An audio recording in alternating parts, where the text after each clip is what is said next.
Ok les amis, c'est lundi, nouvelle semaine qui commence. 7e jour de confinement, 2e semaine de confinement. Ça me fait rire, je dis nouvelle semaine qui commence alors que... Et je dis le jour, c'est plutôt pour savoir où est-ce qu'on en est dans la chronologie, la date, voilà. Mais c'est vrai que je pense qu'un petit peu comme tout le monde, ici, chaque jour, c'est le même jour en fait. Hein. J'ai un peu cette sensation d'être comme dans le film Amnésie. C'est Amour et Amnésie, c'est ça? Tu sais, tu te lèves et t'as l'impression que c'est la même journée, tu vois. Un gros barrement. C'est ça, tu te lèves, t'as l'impression que c'est la même journée. C'est un côté... on va dire que c'est juste un côté bizarre. Bref, je voulais vous montrer ce que je suis en train de faire. Nouvelle activité. Elena est en train de faire des puzzles, ou plutôt de marcher sur ses boîtes à puzzles. Je sais pas pourquoi elle fait ça. Je sais pas. Mais Babou est en train d'apprécier son café. C'est, je vous ai pas dit quelle heure il est, mais il est 13h30, donc c'est l'heure de la sieste pour Olivia et Noémie. Olivia qui est remplie, garnie de boutons. Je vous explique pas comment il y en a de partout. Et ça commence, la pauvre, à bien l'embêter. Et moi, je suis en train de faire de la pâte à modeler. En train de la faire, c'est-à-dire en train de la créer. Non, c'est à moi. Ah ouais, c'est une vraie texture. Hein. C'est une vraie texture. Après, de pâte à modeler. On dirait une pâte à tarte aussi. Hein, non, pas du tout. Mais non, parce que ça colle pas. C'est vrai que tu ça vois colle pas, ouais. C'est ne colle pas. On a la poubelle jaune juste à côté là, ici. Faudrait jeter la poubelle jaune, Babou. En parlant de poubelle, il y a des tonnes et des tonnes de verres, déchets, de bouteilles de verre que je devais jeter avant le confinement. Ça masse. Je sais pas vous, mais moi, il y a un truc que j'ai horreur dans le tri, c'est le verre. Il faut tout le temps aller à la borne à verre, ça me saoule. Mais là, ça s'entasse, ça s'entasse. Mais pour parler de pâte à modeler... Alors, pâte à modeler, comment tu as fait ça? Non, attends. Bibou, attends. Je m'en vais, parce que ça, ma tête n'intéresse pas les gens. Je change, je pars. Il faut savoir que faire de la pâte à modeler soi-même, c'est un truc que j'ai toujours eu envie de faire. J'en ai des souvenirs quand j'étais petite et que j'allais en vacances chez ma tante en Angleterre. Noémie se réveille. Elle faisait de la pâte à modeler elle-même et j'ai souvenir qu'elle avait une odeur très particulière, cette pâte à modeler. Elle était géniale parce qu'elle était chaude, vous voyez, parce que quand tu la fais cuire, bah, elle est chaude. Bah après ça refroidit quoi. Ouais, enfin... mais c'est encore chaud. Ouais. Et bref, là c'est la première fois que j'ai fait. J'ai trouvé une recette sur Instagram qui est méga simple. Je vous donne ça juste après. Vous prenez un verre, un contenant quelconque, gradué, c'est plus pratique. Vous mettez une dose de farine. Vous mélangez avec un tiers de sel fin, un tiers de bicarbonate. Vous mélangez bien la matière sèche comme ça. Ensuite, vous mettez une cuillère à soupe d'huile végétale. L'huile est toujours végétale. D'huile. Et ensuite, une mesure d'eau chaude. Vous mélangez bien. Il y a un temps de réflexion là, tu sais. Je me demandais si je me trouvais pas, bref. Et ensuite, vous mettez ça sur feu doux. Doux quoi. Voilà, doux, c'est-à-dire faut pas que ça brûle. Vous mettez ça sur feu doux. Voilà. Et vous mélangez avec une spatule en bois. Et à un moment donné, vous allez voir, par magie, ça va se décoller. Ça se décolle des parois de la casserole et ça forme une boule. Et c'est prêt. Pâte à modeler encore chaude, bah ça commence déjà à jouer avec. À savoir qu'on en a déjà de la pâte à modeler à la maison, mais Bibou voulait absolument faire la sienne. Hein? Oui. Eh oui. Mais du coup on peut la manger celle-là. Non. Bah il y a de la farine, de Non mais l'huile. c'est pas on peut la manger. Si on la mange, ça va. C'est juste que voilà, c'est pas toxique. Mais faut pas dire on peut la manger, sinon les enfants vont la manger. Tu vois ce que je veux dire? Oui. Le but c'est pas de la manger. Oui, c'est vrai. Bon, colorant, ça marche pas terrible. Hein. Non. On va rester avec de la pâte à modeler Neutre. nature peinture, quoi. Nouvelle petite activité que je vais faire tout à l'heure avec les filles. J'ai pris une feuille et j'ai tracé des lignes à peu près de 2 cm d'intervalle. Quand Olivia sera réveillée de la sieste et qu'on aura pris le goûter, je pense, on fera la suite de cette petite activité. Mais avant ça, on va quand même occuper Elena, hein, parce que mademoiselle ne sait pas s'occuper seule, c'est insupportable. Vive l'autonomie, je ne sais pas, enfin elle est autonome, hein, mais je ne sais pas, elle ne sait pas, elle n'a pas envie de jouer toute seule, donc que voulez-vous, elle n'est pas comme sa petite sœur Olivia, donc je vais lui donner une nouvelle occupation. Donc on a un petit plateau de tri ici, issu de son grand jeu de tri. On a un petit van ici pour trier. Et j'ai dans ce sac les objets à trier que j'ai récupérés hier pendant notre petite excursion. J'ai fait une petite excursion dans le garage. Je vous montre tout de suite ce qu'il y a dedans. Et oui, des outils, enfin des outils, des trucs, des accessoires de bricolage. Donc Elena, t'as vu? Tout ça, c'est des trucs différents que tu peux trier dans tes cases. C'est cool, hein? T'es contente? Oui? Et après ça, bien évidemment, on peut s'amuser à les compter, à les trier par taille, par forme, par matière. Et puis voilà, et puis à compter tout simplement. C'est bien d'apprendre à compter. Je précise bien évidemment que dans ces petits outils, il n'y a pas de clous, il n'y a pas de vis, il n'y a pas de trucs qui blessent. Voilà, bon, je préfère le dire même si ça me paraît évident. Voilà, Elena pourrait, hein, mais c'est surtout que j'ai pas envie qu'il y ait un petit accident, c'est pas le moment. Et puis surtout que Olivia va jouer avec et Olivia elle met tout à la bouche et compagnie, donc ça peut être un petit peu dangereux. En tout cas, il y a un truc qui s'est passé ce week-end qui a passé totalement inaperçu, c'est que l'hiver est fini. Le printemps est là. Effectivement, ça fait quand même pas mal de temps que le printemps est déjà là ici. On peut le dire, ça faisait au moins 15 jours que c'était déjà le printemps. Et voilà, c'est officiellement le printemps. Et pourquoi je dis ça? Parce que hier, quand on était dans le jardin, je suis resté une demi-heure dans le jardin tout seul avec Noémie parce qu'elle était en train de dormir dans la poussette. Les filles et Bibou sont remontées. Et là, franchement, pendant une demi-heure, j'avais pas mon téléphone avec moi. Je l'avais pas pris et je suis pas remonté à la maison pour le chercher. Je me suis dit, tu sais quoi, je vais rester là peinard. Je voulais faire une petite sieste, mais finalement j'ai pas dormi. Et du coup j'ai regardé les arbres, j'ai regardé le ciel. J'ai rien fait. Et je me suis dit, putain mais on fait jamais ça en fait. Là j'ai rien fait, j'ai écouté les oiseaux. Alors j'entendais plusieurs types d'oiseaux différents. J'entendais des abeilles, des bourdons, des je sais pas quoi. J'entendais plein de trucs, le vent et compagnie. Et pas un bruit, pas une moto, pas une voiture au loin, rien du tout, rien du tout. Et c'était super agréable.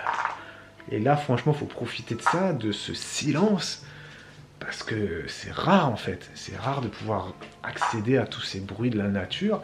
La nature, elle est bien contente de ce qui se passe en ce moment sur Terre, hein, parce que ouais, la nature, du coup, est un peu plus tranquille. On laisse un peu, nous, humains, on laisse un peu la nature tranquille, tu vois. Bibou apprend à Olivia à faire des puzzles. Maintenant, tiens. C'est pas quelque chose qu'elle fait souvent.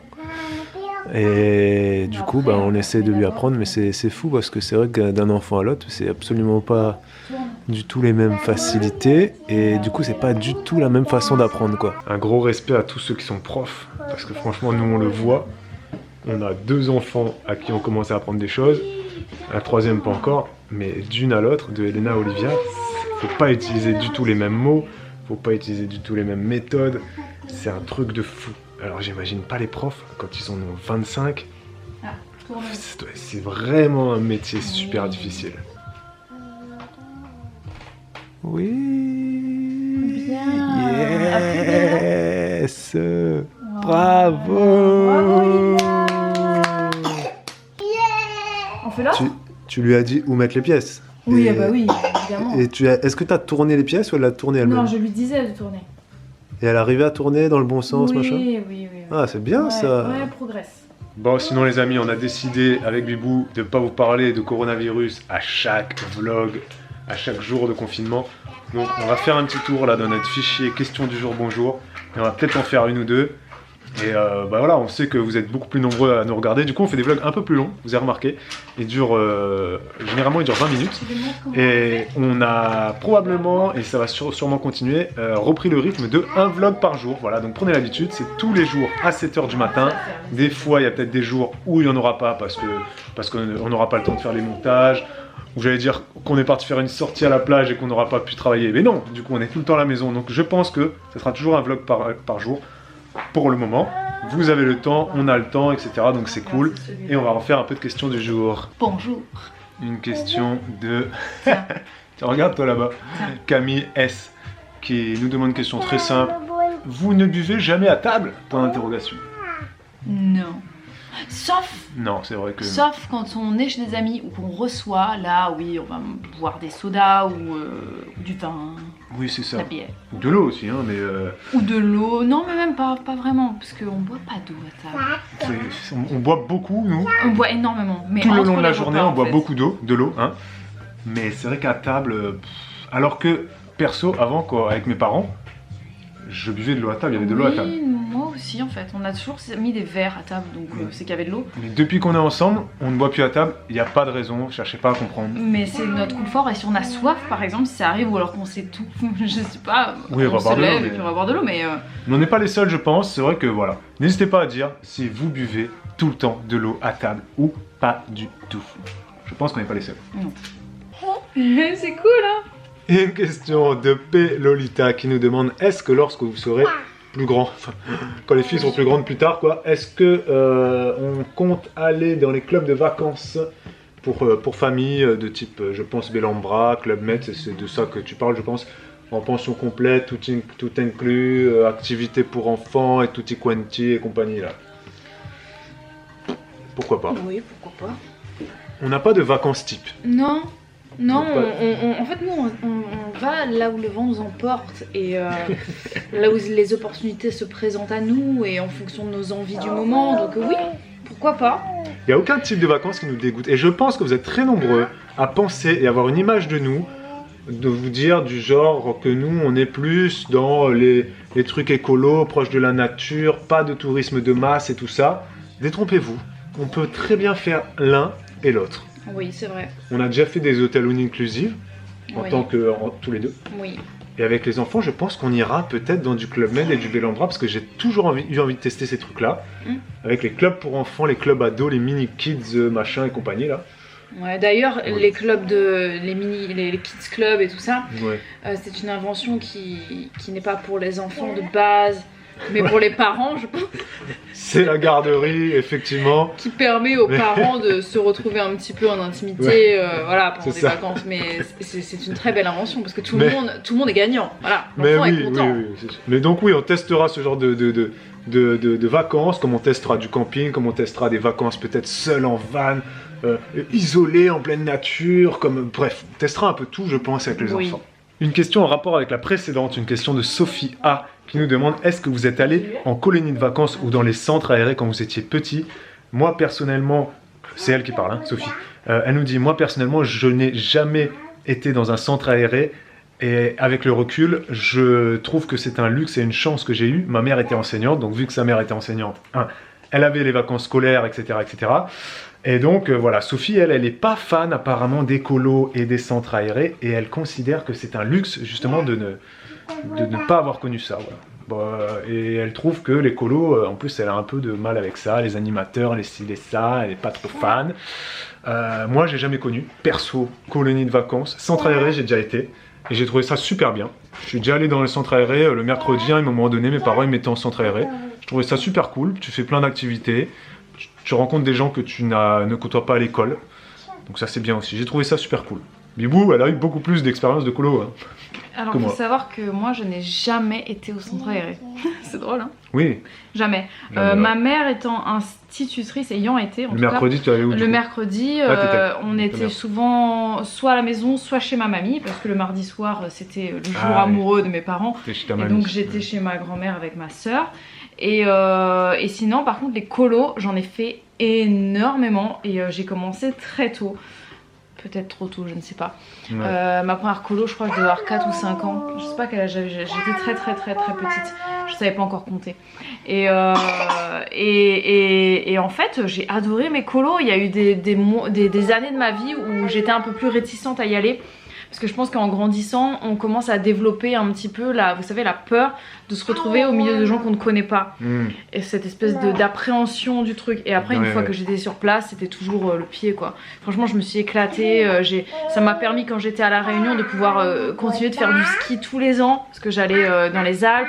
Ça m'a permis d'aller au Canada. Ça m'a permis d'aller en Afrique du Sud, en Australie. J'ai eu la chance de faire énormément de voyages comme ça organisés. C'était le CE Air France. C'est ça. Donc ça, c'est vrai que quand tu as des parents qui sont dans une grosse entreprise comme ça, les colos c'est bien parce que c'est pas des petites colos entre guillemets. C'est ça, et en plus ce qui est vachement bien avec les CE, c'est que peu importe finalement le statut du salarié, tout le monde est pareil. Tout le monde est pareil. Tout le monde paye pareil. Non, justement, il y en a qui payent vraiment quasiment rien. Ah oui, d'accord. Les colos que j'ai faites, tu vois ton niveau de ressources. Voilà, il y en a qui ne payaient quasiment rien pour faire des voyages, mais exceptionnels, honnêtement, exceptionnels.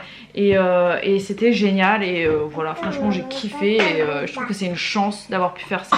Une chance pour moi en tant qu'enfant. Ça a développé mon aisance, ma débrouillardise, mon aisance avec les gens, ma sociabilité.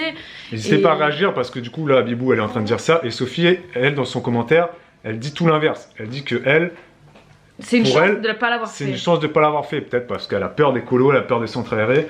Peut-être qu'elle considère. Non, mais quand on n'y a pas été soi-même, c'est difficile aussi de le truc. C'est comme il y a des gens qui ont certainement eu des mauvaises expériences, mais ça dépend des colos, ça dépend des gens qu'on côtoie en colo. Enfin, peut-être qu'elle considère aussi que du coup, elle est restée avec sa mère. Oui. À chaque vacances, elle était avec ses parents. Bien sûr. Et mais j'ai fait énormément de vacances avec mes parents aussi. Voilà, c'est ça. Ça a été.